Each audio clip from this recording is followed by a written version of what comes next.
প্রেক্ষাপটে অতি গুরুত্বপূর্ণ বিষয়টা নিয়ে আমি আগামীকাল সকালে আপনাদের আমার টেক জানাবো আশা করি। ইনফ্যাক্ট এত রাতে আরেকটা ভিডিও আমি আপলোড করছি। আসলে এই ভিডিওটা একটু আগে রেকর্ড করা ছিল, মানে গত কয়েকদিন থেকে সমানে বাংলাদেশে সামরিক অভ্যুত্থান হয়ে যাচ্ছে, ডক্টর ইউনূসের সাথে সেনাপ্রধানের দূরত্ব অনেক বেড়ে গেছে, এরকম নানান জল্পনা কল্পনা গুজব চলছিল। এটা পরবর্তীতে ভারতীয় মিডিয়ায় যখন প্রচুর ট্র্যাকশন পাচ্ছে তখন আসলে ভিডিওটা করেছিলাম, কিন্তু এর মাঝে আবার এই জনাব ইশরাক হোসেন এবং এনসিপি এই সে সংঘাত এগুলো নিয়ে কথা বলতে বলতে আপলোড করা হয়নি। যাই হোক, আমি ওই ভিডিওটা আপলোড করছি। আর যেটা বললাম, যেটা অনেক জরুরি, সেটা হচ্ছে সেনাপ্রধানের বক্তব্য নিয়ে আশা করি কাল আপনারা আমার টেক জানতে পারবেন। প্রায় প্রতি রাতেই এই ধরনের কথাবার্তা সোশ্যাল মিডিয়ায় ঘুরে বেড়ায়। বাংলাদেশে কি একটা সামরিক অভ্যুত্থান হতে যাচ্ছে, বা সেনাবাহিনীর ভেতরে কি খুব খারাপ কিছু ঘটতে যাচ্ছে? ডক্টর ইউনূসের সাথে সেনাপ্রধানের সম্পর্ক কি একেবারে তলানিতে চলে এসছে? মানে এটা শুধু গুজবের পর্যায়ে থাকলেও মনে হয় খুব সমস্যা ছিল না। এই ধরনের গুজব এই ধরনের ভোলেটাইল পরিস্থিতিতে হয়তো খুব অস্বাভাবিকও না। শেখ হাসিনা পতনের পর এক সময় শোনা যেত, মাঝে একটা স্টেবল অবস্থা ছিল, কিন্তু এটা আবার শুরু হয়েছে। আমি তারপরও এটাকে এত সিরিয়াসলি নিচ্ছিলাম না, কিন্তু এখন সিরিয়াসলি নেওয়ার একটা কারণ আছে। সেটা হলো আমাকে ব্যক্তিগতভাবে কয়েকজন মানুষ যারা সচেতন, যারা রাজনীতি বোঝেন, রাজনীতি বুঝতে চান, রাজনীতি করেন, এই ধরনের মানুষও এই ধরনের ঘটনার সত্যতা আছে কিনা সেটা জানতে চেয়েছেন। আমরা এখানে যোগ করব, সম্প্রতি ভারতের মিডিয়াতেও এটা নিয়ে আলাপচারিতা শুরু হয়েছে। এই যে এই ভিডিওটা আপনারা যদি দেখেন, সেখানে দেখবেন একই ধরনের আলাপ, যেটা বাংলাদেশে বেশ কয়েকদিন থেকে ঘটছে। সামাজিক মাধ্যমে খুবই প্রভাবশালী কয়েকজন মানুষ এই আলোচনাগুলো মানুষের সামনে আনছেন, এবং তাদের কথা একটা খুব বড় অংশের মানুষ, তাদের ভিউয়ারদের মধ্যে সবাই না হলেও একটা বড় অংশ বিশ্বাসও করেন। ফলে এই আলাপগুলো চলছে, এবং আমি বিশ্বাস করি বাংলাদেশের সামনে আমাদের যে সময়টা অপেক্ষা করছে তাতে এই ধরনের আলাপ, এই ধরনের পরিস্থিতি খুবই খুবই অ্যালার্মিং। ভারতের ভিডিওটাতে যেটা বলা হয়েছে, আমি কন্টেন্টটুকু একটু বলি। আমরা বিশ্বাস অবিশ্বাস পরে, কিন্তু আমি বারবার বলছি প্রোপাগ্যান্ডারও একটা শক্তি আছে, এবং সেটা সমাজে মারাত্মক ধরনের অ্যানার্কি তৈরি করতে পারে। বিশেষ করে একটা রাষ্ট্রের সেনাবাহিনীকে যখন, বা সেনাবাহিনীর প্রধানকে যখন রাষ্ট্রের এক্সিকিউটিভ প্রধানের মুখোমুখি দাঁড় করানোর চেষ্টা হয়। এই ভিডিওটা যেটা দেখালাম সেটার হেডলাইনই তাই, যে ডক্টর ইউনূসের সাথে সেনাপ্রধানের খুবই সাংঘর্ষিক পরিস্থিতি তৈরি হয়েছে। এখানে যেটা বলার চেষ্টা করা হয়েছে সেটা হলো, নির্বাচন প্রশ্নে তাদের মধ্যে মতবিরোধ আছে ডক্টর ইউনূসের সাথে। সেটা হলো, সেনাপ্রধান চাইছেন মানে যত দ্রুত সম্ভব নির্বাচন দিয়ে তিনি চলে যেতে চান, ব্যারাকে ফিরে যেতে চান, এবং অন্যান্য কমান্ডাররা তার সাথে আছেন। কিন্তু এখানে তারা বলার চেষ্টা করছেন, তাদের বক্তব্য বলছি, আমি এটাকে সঠিক কি ভুল সেই বিশ্লেষণে পরে যাচ্ছি। তারা বলার চেষ্টা করছেন, এবং এই প্রেক্ষাপটে যেটা হয়েছে, ডক্টর ইউনূস তার সাথে আরও দু একজন জেনারেলের নাম তারা বলছেন, সাথে আমাদের জাতীয় নিরাপত্তা উপদেষ্টাকে নিয়ে জনাব ওয়াকারুজ্জামানকে তার পদ থেকে সরিয়ে ফেলা হবে, বা এরকম একটা চেষ্টা আছে, এই কথা বলছেন। তার সাথে তারা যোগ করছেন যে যখন সেনাপ্রধান দেশের বাইরে সফরে ছিলেন, তখন জাতীয় নিরাপত্তা উপদেষ্টার নিয়োগটা সেনাবাহিনীর মধ্যে উত্তেজনা বা অস্বস্তি তৈরি করেছে। এই তথ্যটা ওখানে পেয়েছি, আমি মানে স্মৃতিতে আনতে পারিনি যে আসলেই সেটা হয়েছিল কিনা। যাই হোক, এগুলো হচ্ছে তাদের বক্তব্যের মূল জায়গা, এবং এটার মাধ্যমেই তারা দুপক্ষের মধ্যে একটা সাংঘর্ষিক পরিস্থিতি তৈরি হবে, এটা বলার চেষ্টা করছেন। আরও কিছু আছে যেগুলো খুব সিগনিফিক্যান্ট না, কিন্তু মোদ্দা কথাটা হচ্ছে এই, আমাদের এই দুই প্রধান ব্যক্তির মধ্যে সমস্যা তৈরি হয়েছে। আমি শুরু থেকে একটা কথা বলছি, সেটা হলো বাংলাদেশে বিদ্যমান প্রেক্ষাপটে আমাদের সেনাবাহিনী এবং সেনাবাহিনীর প্রধানের একটা ভিন্ন জায়গা আছে। এটা সেনা শাসিত সরকার না, এটা ১/১১ না, এটা ক্যু না, এটা কোনোভাবে ক্যু না, এবং ১/১১ ছিল আসলে একটা সেনা শাসিত সরকার। ওর সামনে সেনা শাসন আমরা এভাবেই বলবো, তার সামনে একটা সিভিলিয়ান ফেস রাখা হয়েছিল মাত্র, এর বেশি কিছু না। সেই তুলনায় এটা টোটালি ডিফারেন্ট। এটা আসলে একটা বেসামরিক সরকার ডক্টর ইউনূসের নেতৃত্বাধীন, তবে সেনাবাহিনী আর সব স্বাভাবিক সরকারের সাথে যেভাবে থাকে তার চাইতে কিছু ভিন্নতা আসলে আছে, এটা মেনে নিতে হবে। কারণ শেখ হাসিনা পতনের সময় একটা ডিসাইসিভ রোল সেনাপ্রধানের নেতৃত্বে সেনাবাহিনী প্লে করেছিল। তারা শেখ হাসিনার সাথে শেষ পর্যন্ত তার অর্ডারের সাথে কমপ্লাই করেনি, এবং আমরা পরবর্তীতে দেখেছি সেনাপ্রধানের কিছু কিছু বক্তব্য নির্বাচন প্রসঙ্গে তিনি যখনই কথা বলেছেন তাতে এটা মনে হবার কারণ আছে যে তিনি এটাকে একটা আলাদা এন্টিটি তিনি এভাবে কথা বলেন। যেমন রয়টার্সকে যখন তিনি বলেন যে আমরা 18 মাসের মধ্যে নির্বাচনের জন্য ডক্টর ইউনূসের সরকারকে সাহায্য করব, কেউ কেউ এরকম ইন্টারপ্রিটেশন করতে পারেন, হতে পারে। তারপর তার একটা বক্তৃতায়ও যেভাবে তিনি কথা বলেছেন তাতে তা মনে হতে পারে। এটা সঠিক কি ভুলে ডিবেট করা সম্ভব, কিন্তু আমি সেই জায়গায় না গিয়ে র্যাদার একটু এভাবে দেখতে চাই যেটা একটা বিশেষ পরিস্থিতি, এই পরিস্থিতিতে আমরা তাকে একটা কিছুটা সেপারেটেড সরকারের সাথে দেখছি। এবং যেহেতু তিনি নির্বাচনের পক্ষে আছেন, যেহেতু তিনি আমাদের গণতান্ত্রিক ট্রান্সফরমেশনের পক্ষে আছেন, সেহেতু আমরা অন্তত তার এই অবস্থানটাকে সাধুবাদ জানাই। কারণ শেখ হাসিনা পতন এবং পালিয়ে যাওয়ার পর তিনি যদি ক্ষমতা নিয়ে নিতেন, আমি ধারণা করি খুব বেশি সমস্যা হতো না। আমরা পক্ষে ছিলাম না, আমার পেছনে গেলে দেখবেন সেনা শাসন হবে, ডক্টর ইউনূস আসার আগে সেনা সামরিক শাসন জারি করা হবে, এটা নিয়ে আমরা প্রচুর শোরগোল করেছি, আমি নিজেও করেছি। কিন্তু নিয়ে নিলেও দেশের ম্যাসিভ একটা অংশ সম্ভবত সমর্থনও করতো। শেখ হাসিনা পালিয়ে যাওয়ার আনন্দে সবাই ছিল, এবং শেখ হাসিনার পতনের 2-3 দিন আগেই এই মুহূর্তে দরকার সেনাবাহিনী সরকার স্লোগান হয়েছে, সেগুলোর ভিডিও এখনো পাওয়া যায়। কিন্তু তিনি সেটা করেননি, ফলে তার সেই অ্যাম্বিশন নেই। আমাদের এই একটা কারণে আমি প্রায় বলছি যে আমরা এই সেনাপ্রধানের পক্ষে আছি। তার দায়িত্ব পালনের ক্ষেত্রে ভুল থাকতে পারে, আছেও, তিনি কিছু কিছু ক্ষেত্রে ভুল করে থাকতে পারেন, কিছু কিছু ক্ষেত্রে সঠিকভাবে সিচুয়েশন হ্যান্ডেল না করে থাকতে পারেন, এভরিথিং ইজ পসিবল। কিন্তু ওই জায়গাটা যেহেতু আছে, আমরা এখন পর্যন্ত তাকে আমাদের গণতান্ত্রিক ট্রান্সফরমেশনের পক্ষের একটা গুরুত্বপূর্ণ শক্তি হিসাবে বিবেচনা করতে চাই। এটা আমাদের কাছে খুবই জরুরি। এটাই হয়তো কারো কারো কাছে সংকটের বিষয় হয়ে দাঁড়িয়েছে। শুধু সেটা না, আমি শুধুমাত্র এখানে আরেকটা বড় অ্যালার্মিং জায়গা আছে, এটা যে শুধুমাত্র সোশ্যাল মিডিয়া ভিত্তিক কিছু মানুষজন, গুরুত্বপূর্ণ ইনফ্লুয়েন্সাররা এগুলো করছেন তা না। আমি এনসিপির একজন খুবই গুরুত্বপূর্ণ নেতাকে, যিনি এক ধরনের থিঙ্ক ট্যাঙ্ক হিসাবে কাজ করে বলেই আমাদের কাছে পারসেপশন আছে, আমি তাকেও 2-1 দিন আগে সেনাপ্রধান এবং আমাদের প্রধান উপদেষ্টার মধ্যকার সম্পর্ক নিয়ে স্টেটাস দিতে দেখেছি। একই সাথে আমি এই রেফারেন্স টেনে আনবো, জনাব আসিফ মাহমুদ সজীব ভুঁইয়া অত্যন্ত স্পর্শকাতর একটা সময়ে অত্যন্ত স্পর্শকাতর কিছু তথ্য পাবলিকলি এনেছেন। আমি স্মরণ করিয়ে দিতে চাই, সেই ইন্টারভিউতে তিনি আমাদেরকে জানিয়েছেন ডক্টর ইউনূসের সাথে, সেনাপ্রধানের সাথে ছাত্রদের মিটিংয়ের 4 ঘন্টার একটা মিটিংয়ের প্রধান সময়টাই ছিল ওনার ভাষ্য মতে 1/2 ঘন্টার মতো আদার্স ইস্যুজ নিয়ে কথা হয়েছে, কিন্তু প্রায় 4 ঘন্টার মধ্যে প্রায় পুরোটা সময় সেনাপ্রধান ডক্টর ইউনূসকে রেজিস্ট করেছেন। শেষ পর্যন্ত তিনি বুকে পাথর চাপা দিয়ে জনাব আসিফ মাহমুদের বক্তব্য অনুযায়ী এটা মেনে নিয়েছিলেন। এবং জনাব আসিফ মাহমুদ এই বক্তব্য পরবর্তীতে খুবই গুরুত্বপূর্ণ একজন ইনফ্লুয়েন্সারের সাথে অ্যালাইন্ড হয়ে করেছেন বলে তিনি নিজেই ক্লেইম করেছেন, তার বক্তব্যেই তাই ছিল। সো আমরা সবকিছু যদি একত্রে দেখার চেষ্টা করি যে এই যে প্রধান উপদেষ্টার সাথে আমাদের সেনা প্রধানের এক ধরনের সমস্যা বা দূরত্ব তৈরির চেষ্টা আছে সম্ভবত, কিন্তু নির্বাচনের প্রসঙ্গে আমি রেদার মনে করি দুজন খুবই অ্যালাইন্ড। এখনো আমাদের প্রধান উপদেষ্টার যে কমিটমেন্ট আছে, সর্বশেষ তিনি দ্য ইকোনমিস্টকে একই কথা বলেছেন যেটা তিনি সবসময় বলেন, ডিসেম্বরের মধ্যেই নির্বাচন হতে পারে, না হয় এটা জুনের পর কোনোভাবেই যাবে না। উনি একদম ক্লিয়ার করেছেন এটা। তাই যদি হয়ে থাকে, বিশেষ করে ডিসেম্বরে নির্বাচন বা ফেব্রুয়ারির মধ্যে নির্বাচন হলেও সেটা ওই 18 মাস সময়সীমার মধ্যে পড়ে, যেটা সেনাপ্রধান বলেছেন। সুতরাং তাদের মধ্যে নির্বাচনের প্রশ্নে আমি খুব বেশি রং অ্যালাইনমেন্টের কিছু দেখি না। এটা হয়েছে, কিন্তু যেটা হয় এর মধ্যে আরও কেউ কেউ কোনো না কোনো ধরনের চেষ্টা বা কাজ করার চেষ্টা করতে পারেন, কিন্তু আমি এই 2 ব্যক্তির আসলে সম্পর্কটা ঠিকঠাক থাকা আমাদের ভবিষ্যতের স্বার্থে জরুরি বলে মনে করি। এটাও সত্য, আমরা একটা সময় এই 2 জনকে খুবই নিয়মিত বসতে দেখতাম, ইদানিং খুব বেশি বসতে দেখা যায় না। যদিও গতকাল তারা একটা দ্বিপাক্ষিকভাবে না, গতকাল তারা একটা কমন মিটিংয়ে বসেছেন আইন শৃঙ্খলা নিয়ে, যেখানে 3 বাহিনী প্রধান ছিলেন, পুলিশ তো ছিলই, স্বরাষ্ট্র মন্ত্রণালয় সহ। কিন্তু আমরা আগে যে পরিস্থিতি ছিল সেই পরিস্থিতিটা এখন তুলনামূলকভাবে কম দেখা যায় বলে মনে হয়। পাল্টা কথা হতে পারে, যেহেতু এখন বেসামরিক প্রশাসনের নিয়ন্ত্রণ আরও ভালোর দিকে গেছে, সামরিক বাহিনীর ইনভলভমেন্ট বা এই চেষ্টা বা যতটা ব্রিফিংয়ের আগে দরকার ছিল প্রধান উপদেষ্টার কাছে, সেটা এখন হয়তো বা অত প্রয়োজন নেই, সেটাও হতে পারে। হোয়াট এভার ইট ইজ, আরও অনেকগুলো স্ট্র্যাটেজিক ইস্যু সামনে আছে। মিয়ানমারকে করিডোর দেওয়ার প্রশ্ন, সেই করিডোর দেওয়ার প্রশ্ন নিয়েও সেনাবাহিনীর মতামত আমরা জানি না, কিন্তু এটা নিয়ে নানান রকম গুজব ছড়িয়ে বেড়াচ্ছে চারদিকে চারপাশে।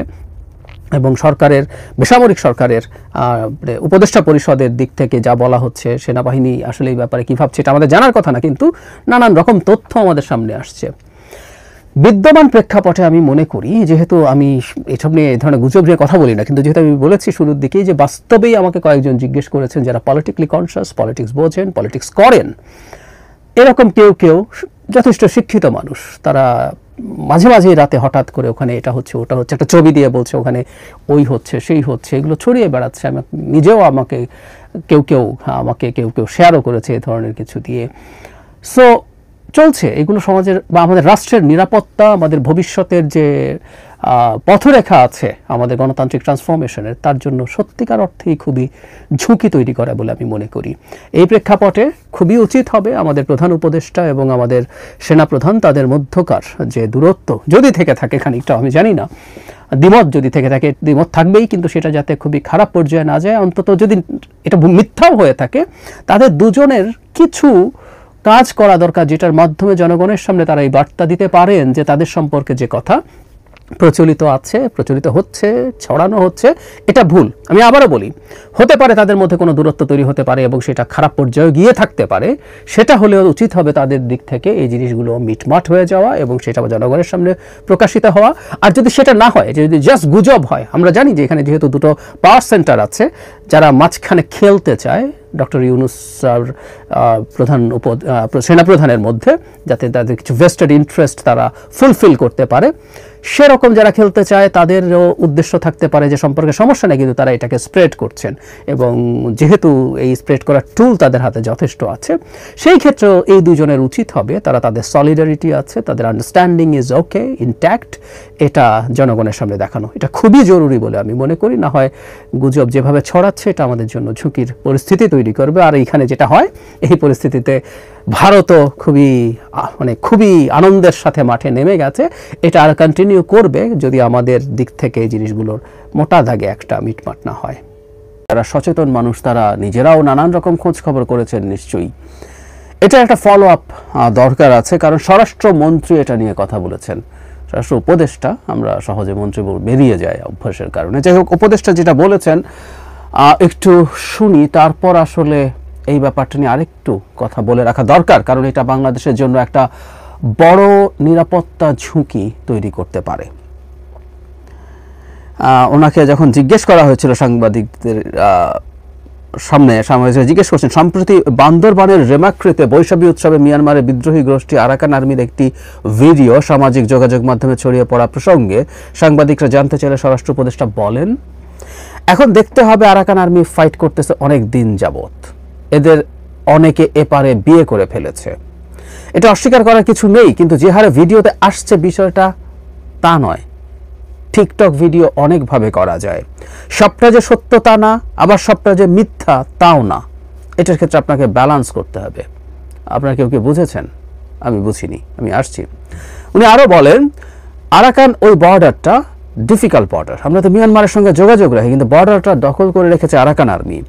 এখন মিয়ানমার থেকে কিছু আমদানি রপ্তানি করতে হলে মিয়ানমার সরকারকে ট্যাক্স দিতে হয়, আবার আরাকান আর্মিতে যারা আছে তারাও পয়সা নিচ্ছে। এখানে একটা সমস্যা আছে, আপনাদের বুঝতে হবে, এটা সমাধানের চেষ্টা চলছে, আর সীমান্ত পুরোভাবে রক্ষিত ছিল।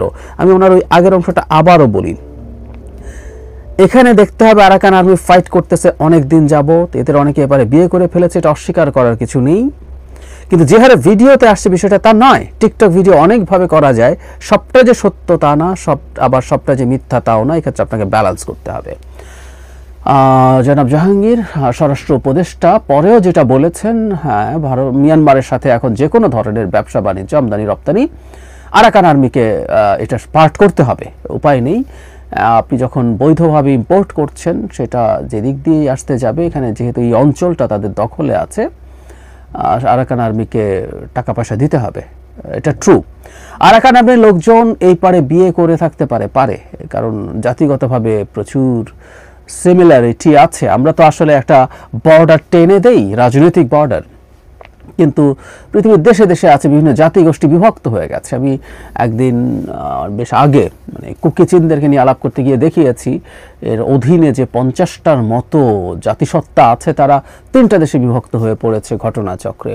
এটা সব পৃথিবীর বিভিন্ন দেশে আছে, পশতুনরা ভাগ হয়ে গেছে আফগানিস্তান পাকিস্তানের মধ্যে এরকম।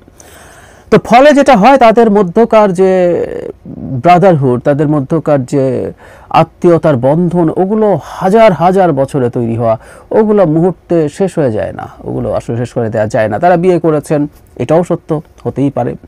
এবং ওই বর্ডারটা খুবই টাফ, খুবই পরাস, এটা এখন না, অনেক অনেক আগে থেকে ওখানে আসলে সেই অর্থে টহল দেওয়াও খুব সহজ না। এটা আমি রীতিমতো ওখানে দায়িত্ব পালন করে এসছেন সামরিক বাহিনীর অফিসার, তখন বিডিআরে ছিলেন, এমন মানুষের কাছ থেকেও শুনেছি, সব মানলাম।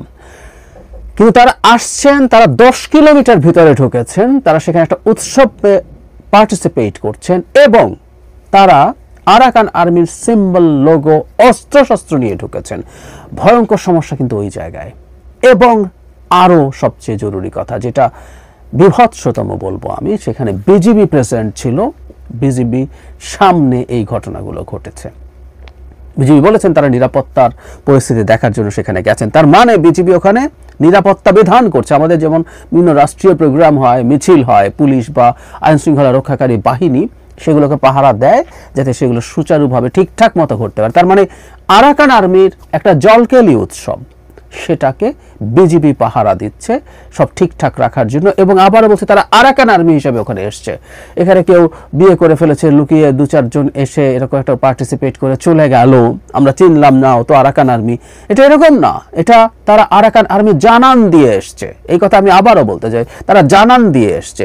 সেখানে স্থানীয় সরকার পরিষদের সদস্যরা ছিলেন, মানে পলিটিক্যাল পার্টির নেতা, বিএনপির একজন নেতা ছিলেন, সবাই মিলে আসলে তার মানে আরাকান আর্মি জেনে শুনে এসেছেন। এবং এবং খুবই খুবই মনোযোগ দেওয়া বা গুরুত্ব দেওয়ার বিষয় সেটা হচ্ছে তারা বক্তৃতায় বলছেন, তারা বহুদিন পর, আমি স্মৃতি থেকে বলছি, কয়েকদিন আগের ঘটনা আমার মনে আছে, আমার ওই ভিডিওতে বিস্তারিত পরে শুনিয়েছি, যে তারা একত্র হতে পেরেছেন, তাদেরকে বিভক্ত করে রাখা হচ্ছিল। মানে আরাকান আর্মি এসে বলছে তারা এখানকার জনগণের সাথে একত্র হতে পেরেছেন, বিভক্ত করে রাখা হয়েছিল, তারা বিভক্তি চান না, ইত্যাদি ইত্যাদি। তার মানেটা কি? সিম্বলিকলি অনেক কিছু বলা যায়, অনেক কিছু ইন্টারপ্রেট করা যায়, আবার এটাও ইন্টারপ্রেট করা যায় যে তাদের এই যে জাতিসত্তার নৈকট্য, তারা আবার একত্র হইতে চান টান ইত্যাদি। যাই হোক, আমি যে ঘটনাটা ঘটে গেছে এবং এটা আমি জানি না, আমি সত্যিই জানি না সরকারের মনে কি আছে। আমি সেদিনও বলেছি যে আমাদের একজন নিরাপত্তা উপদেষ্টা আছে, রোহিঙ্গা বিষয়ক হাই রিপ্রেজেন্টেটিভ, একই সাথে তিনি জনাব খলিলুর রহমান। আমরা তার জায়গা থেকে কিন্তু কোনো রকম কোনো ক্ল্যারিফিকেশন দেখি নাই। এটা দেখা দরকার আছে, মানে কেন এটা করতে দেয়া হয়েছে, এটার তো আসলে ব্যাখ্যা আমাদের লাগবে। যেখানে বিজেপি প্রেজেন্ট ছিল, রাষ্ট্র প্রেজেন্ট ছিল, সেখানে আরাকান আর্মি 10 কিলোমিটার ঢুকে তার পরিচয় প্রকাশ করে তার ব্যাজ লাগিয়ে ঢুকেছে, সেই ব্যাখ্যাটা তো লাগবে।